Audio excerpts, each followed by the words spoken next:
Do you think people will be willing to take this vaccine when they are told it's ready?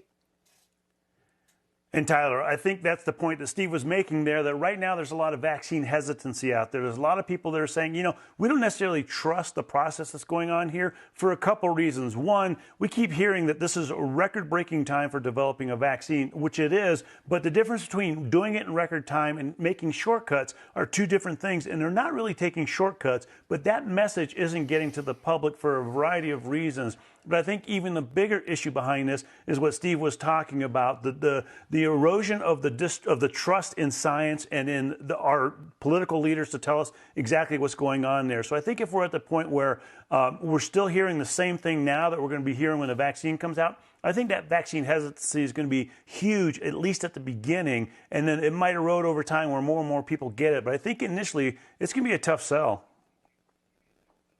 How worried are you about the case counts now hitting records day after day? And I'll tell you what I'm worried about, and that would be Thanksgiving, when kids come home from colleges, when families gather in presumably larger groups indoors in many parts of the country. How worried are you?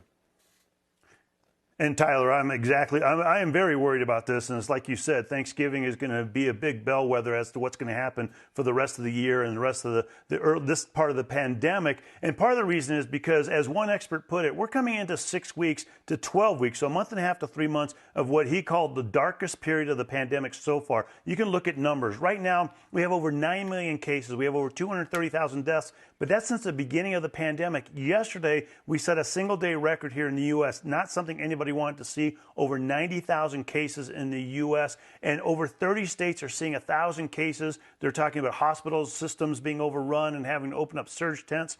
And we are not yet into our winter months. And we know once we get into the winter months that we're going to have more issues. Plus, once people start traveling, getting together with families and friends, that's also going to cause spread of the virus. And so right now, the human behavior is showing us that we're having a hard time controlling the pandemic using the simple measures of masks, social distancing, hand washing. And that's going to become even bigger once people start getting together. I think we're going to see more cases. So I think we're going to get worse before we get better. And that's the huge concerning thing. The other issue is we know these things are delayed by a couple weeks. So we're seeing 90,000 cases a day now.